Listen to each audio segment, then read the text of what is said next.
Okay. Here we go. All right. Do some we're back. Technical difficulties kind of delayed us, but nevertheless, we're gonna go right in. We're gonna have a bit of an abbreviated show. But Kieran and I both really were proud of this defense coming up big again, holding an Arizona offense that showed it had some poise to big plays, especially with the running back core. They gashed us just too many times in that first quarter. And I know for me, I wasn't pleased at all with how they played in that first quarter.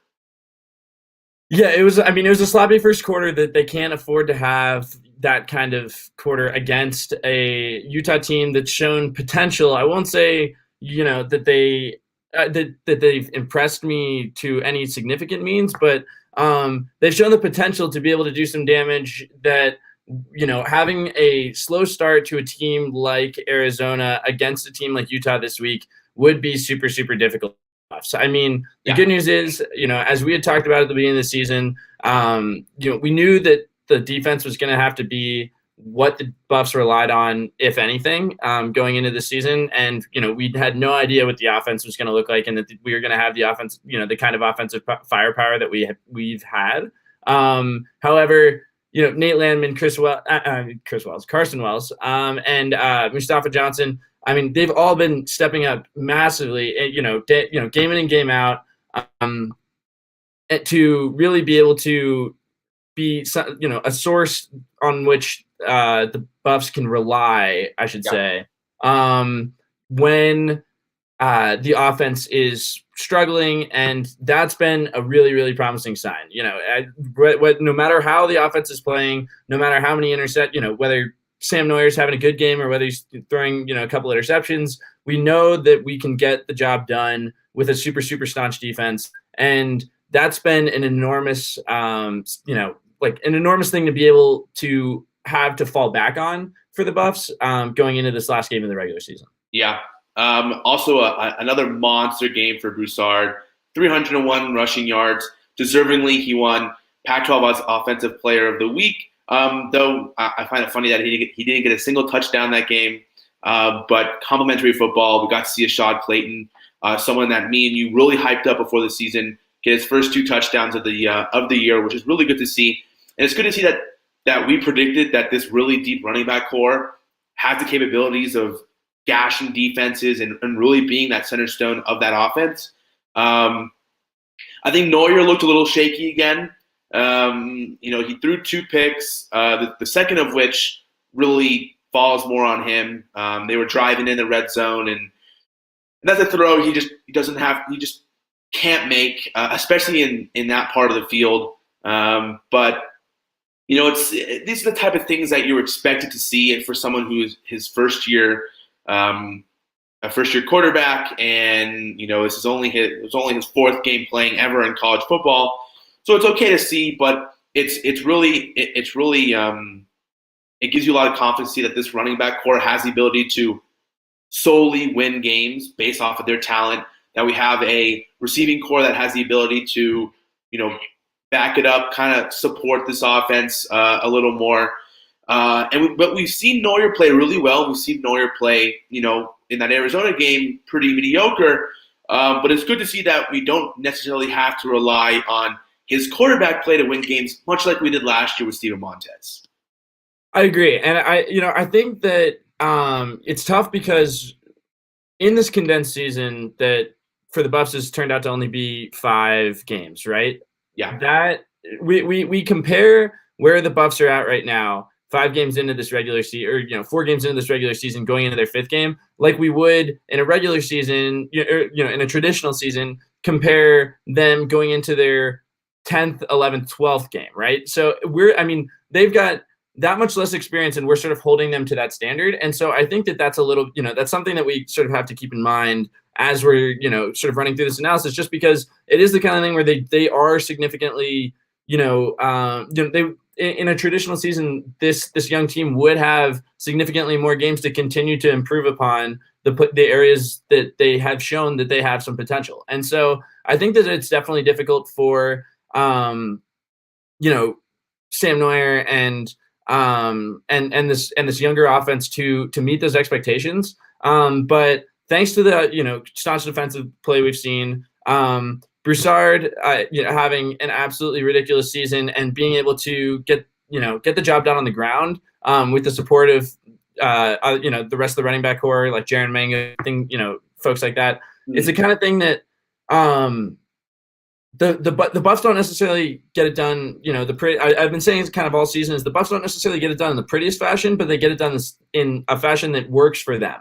And so the fact that they're playing, continuing to play within themselves, and that Broussard, as they were talking about in the broadcast on Saturday night, could potentially, run for 1,000 yards this season in a condensed season. And if you count, the upcoming game against Utah and a bowl game, the amount, he's been putting 100+ yards up per game with, as you mentioned, this last Saturday, putting up 301 yards. The guy's got 700+ yards already, and he's only got 2 more games to play. Great. It's possible that he could do that in a condensed season. So, and that in a traditional season is something that we would applaud. So, yeah. I want to talk a little bit. I don't want to rush us off this analysis of the Utah topic or the Arizona State topic, but I really like the next 2 topics. So leading into that, we finally get the rivalry game that we've talked about, which I think is really funny is that the roles were kind of reversed last year. Last year, this Colorado team was at that point 5-6, going into the Utah game last year, and Utah was nationally ranked, and they were looking at a possible stab at a Pac-12 title. And this year, the roles are reversed. They have the opportunity to play spoiler, and we have the opportunity to put ourselves in the position for the Pac. We need some help, but for some way to slither into that Pac-12 title game. But I'm just really excited to finally get a at-home game on Friday, nationally televised against Utah, a rivalry that like we said, that the Pac-12 really needs to start advertising more. And this is a Utah team that has only played 3 games this year, who has looked really good at times and really bad at times. And Kieran, I want to get your thoughts on this Utah team and if Colorado needs to change anything, or are they looking good going into this game? So I totally agree that this Utah team has shown some of the firepower that we expected to potentially see out of Utah, especially after last year. They had one of the strongest teams in the Pac-12, and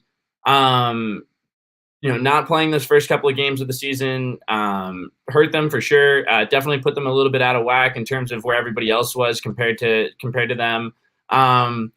I would say that I don't think that the Buffs should change anything in terms of their game plan certainly from an offensive perspective. And obviously the defense is going to adapt to whatever they see on film this week, and sort of feel as though they need to adjust to.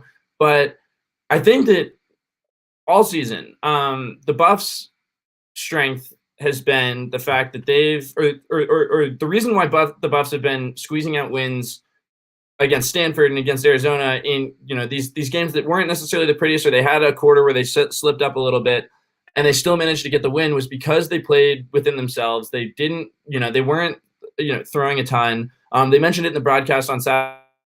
A team that's been really throwing the football a whole lot compared to a lot of their counterparts in the Pac-12. Yeah. But that's part of what's been great, right? Because we know that Sam Neuer in his first 3, now 4 games at the quarterback position, that throwing the ball downfield, and keeping up with the pace of college football's play compared to when he last was playing starting quarterback back in high school, which was 5 years ago, since he's a graduate student, is a big adjustment. And so the fact that we've had these running backs that have stepped up and shown that they can really secure the football and play just really outstanding football, and an offensive line that can open up a lot of holes for them, and then for us to be able to then rely on our defense to get some stops, get the ball back to the offense, and sort of rinse and repeat. I think that that's just what that's the game plan that they should stick to, because if it's not broke, don't fix it, right? And so this season it's been working all season thus far, and I think that they should do what they can to not manage to deviate from that. Yeah. It's going to be interesting on Friday. Like you said, they don't need to change anything. If anything, I would like to see Neuer improve a little bit in that passing game, just because if for some reason this run game really doesn't get going, that offense really then relies on Neuer's ability to throw the ball.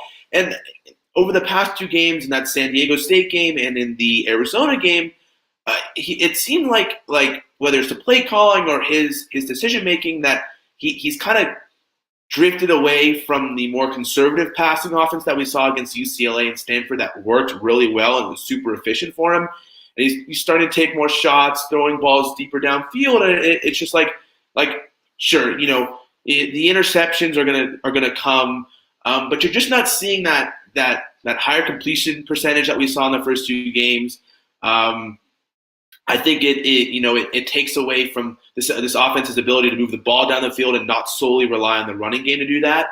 So if anything on Friday, I'd really like to see Neuer and Coach Chev go back to that more conservative passing offense, which just those simple 10 to 15 yard slants that, hey, you only get 10 yards, but you move the chains, you get a new set of downs, and then you complement that on a really strong run game, which I think we'll continue to do. That you just add another layer to the offense that Utah has to stop, and we've seen Utah, be really defensive one half and then completely collapse against Washington for say. So it's really about finding that groove and really playing complementary football between that run game and that passing game. But that passing game can only be good if they go back to that conservative passing offense. I mean, I agree. So, I mean, we've talked about how we actually have a very talented wide receiver core, right? I mean, with Levante Chenault and Brendan Rice, two first-year students that have managed to really make the adjustment quite well to college football, from high school this year, and have really stepped up for the Buffs and for Sam Neuer has been awesome. But I mean, my favorite play on Saturday was the screen that they threw to Dimitri Stanley, which I immediately texted you about it. I mean, it's like the screen they threw to Dimitri Stanley, and he got the block, and then was able to curl upfield and get downfield. It's a safe pass. It's a high percentage pass, and then they let Dimitri Stanley use his wheels to get upfield and gain a bunch of yards. And so I think that's exactly the kind of passing offense that you're referring to, that obviously has been super, super successful for the Buffs. And so it doesn't need to be, super long streaks, down the field, or, like crazy post routes or whatever, and having to then put that pressure on Sam Neuer to be able to put that, football right, in the breadbasket where it needs to be. And instead let him make a high percentage throw that has very, very little error for being, to get messed up, and let these wide receivers use their speed in order to then, get down the field with some blocking after the catch is already secured. And I think that's worked out for them well thus far. And I think that if we can continue to kind of stick to that going into this Utah game, that the Buffs will be in good shape and that they'll be able to really do some damage to this Utah secondary. Yeah. A quick note right before we move on to our next segment. Utah has allowed, obviously only through four games now. They've played 4 games. 3 games. No, 3 games. 3 games. They've only allowed 104.7 average rushing yards per game. That this pass offense is going to need to show up on Friday, so it's definitely going to be interesting to see. But now, probably for the segment I'm most excited for this week is show is who's the best. Some behind the scenes look into the dashboards world. There's been a bit of a debate, if you want to call it, between the USC dashboards hosts and literally everyone else. And I guess you could say, since we're the only other undefeated team, we really have any place to say this. But Kieran, I'm going to pose the question to you after this. But who's the best? I really don't think USC has any place to say they're the best. You can't say, yeah, look, we have a loaded roster. Yes, you do. I can't argue that. There's no doubt you have the talent. But you can't say you're the best when there's another undefeated Pac-12 South team in the same division who you haven't played yet, so you can't say you have the edge over them. You've played an opponents who have a combined 2 or 3 wins. It's like what grounds do you have to say that A, you're better than us, B, you deserve to be ranked higher than us. And obviously, we have to wait to see what the college football playoff rankings come out. But you have no basis to say that you guys are You guys are the best team in the Pac-12 until you have beaten us to say, hey, look, we're undefeated. You're not. We're better than you.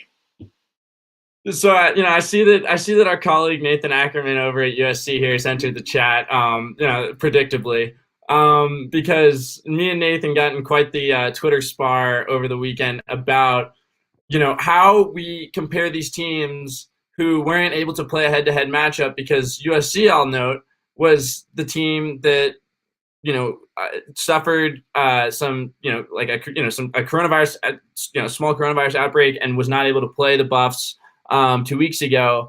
And so here's the deal, right? Is like, in order to decide who's going to go to the Pac-12 championship, it comes down to who has the best record. And let's assume that USC is able to beat the in-city rival at UCLA this weekend, and that we're able to beat, Utah.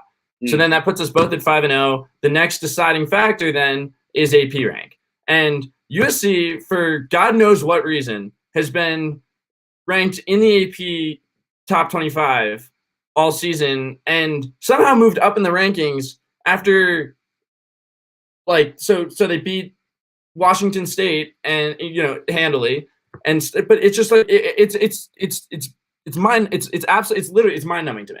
And so while the Buffs were able to surpass Washington and Oregon, now that Washington and Oregon both have losses, and crack the top 25 at 21, USC's moved up to 16. So as of right now, USC would be the team that ends up going to the Pac-12 championship and playing for that championship. And by statistical measures across the board, including strength of schedule, counting strength of schedule by opponent percentage, aggregate opponent win percentage for the Buffs compared to the Trojans is high. It's higher for the Buffs, meaning the Buffs have played teams that have won more games than USC.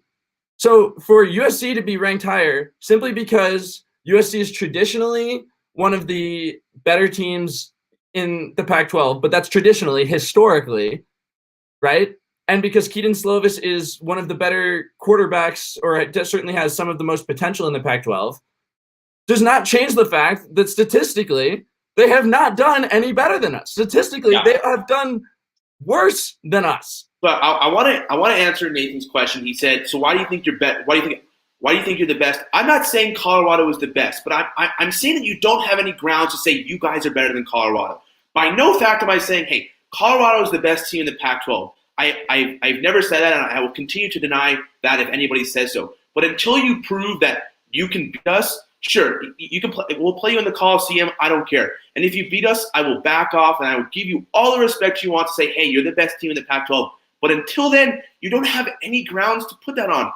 Sure, you're undefeated against Colorado in the past, but those are past Colorado teams. You can't say that for this team. You can't say that for this Colorado team or this USC team. It's like, I get what you're basing it off of, and there's no doubt that USC is a talented team, but so is Colorado. I will continue to repeat this, and the team was picked second to last to finish in the Pac-12.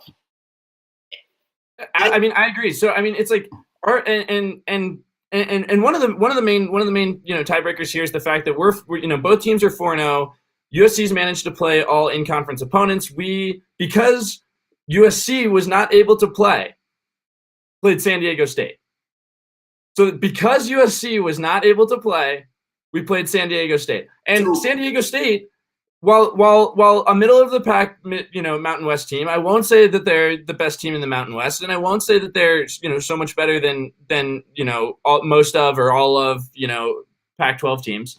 But it was a staunch defensive team that we managed to hold to no offensive points. The only touchdown they scored was a pick six on Sam Neuer. Mm-hmm. And otherwise, we ran the score up on them. And to argue that, our opponents had games canceled, so the win percentage and strength of schedule is not as good, to answer, Nathan's argument here, it doesn't check out. And so while I'm not, to agree with Jason, I'm not saying that, one team is definitively better than the other. by, because obviously we weren't able to play head to head, but I'm saying historical precedent doesn't matter, name brand doesn't matter, and you have to look at this objectively. And to look at it objectively solely through the statistics, there's no statistical measure that puts USC certainly above Colorado in terms of their success this season. I mean, going into USC's game on last night, due to Jarek Broussard's 300-plus yard game, Jarek Broussard had more rushing yards in 4 games, personally, than USC had as a team. And USC didn't rush very well either last night. They still couldn't.